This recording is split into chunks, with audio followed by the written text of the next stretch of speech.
Back in the 90s, I was introduced to the iconic character Samus Aran from the Metroid games. Despite the fact that I had a physical SNES for a few years, I never really actually got around to playing Metroid until I emulated it with an emulator called SNES 9X on my dad's computer. Later, my brother Fox broke his Xbox and put a bunch of emulators on it, and I ended up playing a bunch of classics like Megaman X, Metroid, Terranigma, Chrono Trigger, and Gunstar Heroes. Some of those are still in my top 10 favorite games ever. Knowing that these are some of my favorite games, one of my close friends recommended to me that I check out this game Gato Roboto. Gato Roboto is a 2D Metroidvania video game. The game follows a cat named Kiki attempting to save her owner after they crash land on an alien planet, forcing Kiki to don a mech suit and explore the planet's depths. So obviously the idea of playing as a kitten and getting into a mech suit to kill aliens appeals to me.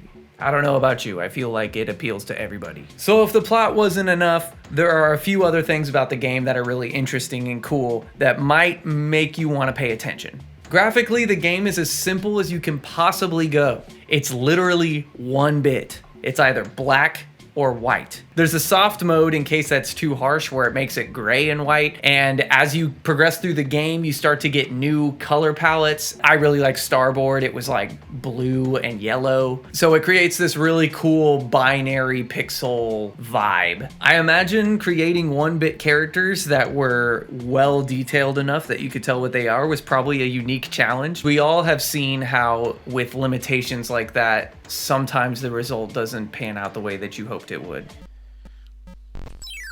If you're epileptic or if you're just really visually sensitive to things, this is probably not a good game for you. After playing the game for a couple hours, I felt like I saw like spots of the characters. It almost feels like it's kind of burning into your retinas a little bit after a while, so you gotta take breaks. You can't just like plow through the whole game. I do think the developers handled this really, really well though, because they created variety by giving you new gameplay mechanics, new music, new characters. The music in this game is one of the driving forces for that variety between the areas. They made this really cool, like super sidechain compressed trance lo-fi soundtrack. It's got this old school retro vibe like an old Super Nintendo game, but it feels very modern in the way that they made musical choices. All of the textures and stuff feel like they're really at the mercy of the kick and the snare, and it gives it that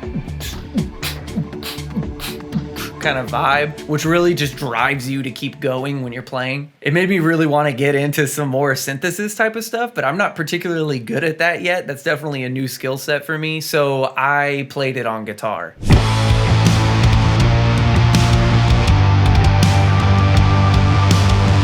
As you would expect from a Metroidvania game, it is side-scrolling, and whenever you get past a certain area, it moves the whole camera over. You get into new environments by getting new power-ups that allow you to break through things or jump higher than you could before. Basic mechanic changes create areas that you can now get into. A lot of really great games use mechanics like power-ups and upgrades in order to intervollically reward the player, and Gato Roboto is an excellent example of that. Typically, you want to feel stronger and more capable because of these upgrades. A great example of this to me is Megaman X. You defeat a boss and then you get his power. Or Brave Fencer Musashi, you assimilate an enemy and then suck in their power and then you can use it. In most Zelda games, you get a new weapon and it helps you fight new enemies, or it makes you inherently stronger, like the Bigoron sword is like way stronger than the Master Sword, so you gotta get it in Ocarina of Time. However, there are games where I feel like some of the powers don't necessarily do that for me. So like in Twilight Princess, you get the Dominion Rod and then you can control these statues, and that lets you get into new areas and lets you beat that one dungeon that you get it at, but it doesn't communicate to me that I'm stronger. I don't feel like I can use the Dominion Rod in an effective way against most enemies. It's either makes me too vulnerable or isn't very effective or just isn't as cool as it could be. That doesn't make it a bad game. It just feels like a little bit of a missed opportunity is all. In Gato Roboto, every power-up you get makes you feel like more of a badass. You become more mobile, you become more powerful. When you're in the mech suit, you are able to fight enemies, and when you're not in the mech suit, you're super vulnerable. So every time you get a new power-up in your mech suit, you just feel like there's an even bigger difference between your raw form and your powered up form. I never picked up anything in the game that was a power-up and felt like, well, I'm never gonna use that. Whenever you go into a save room, you hear that music and you feel immediate relief. It's just like music. You want the consonance and the dissonance. You want that feeling of like, oh, the urgency and I could get hurt and like I'm scared. And then that sense of consonance when it just resolves and everything is fine and you know you're safe and everything's okay. The flow of the game feels really good, partially because they baked the loading screens into elevators like in Mass Effect. So you go in an elevator and it's loading up your next area and you feel like you're just like going down an elevator. And then you get there and you're in a whole new area and you didn't really necessarily notice that you just went through a loading screen.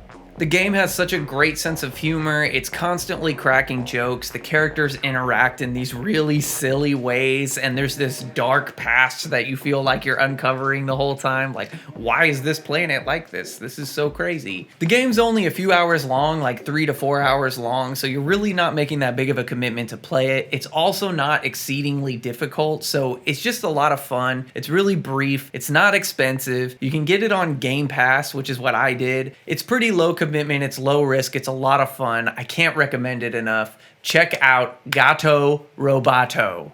If you enjoyed this brief synopsis and sorta review of Gato Roboto, let me know and I'll make more. I really love video games and I figured it was a good opportunity to dive into some gaming material because I would like to create content that's more gaming oriented since it's such a big part of my life. Thanks again for dropping by and I'll see you again soon.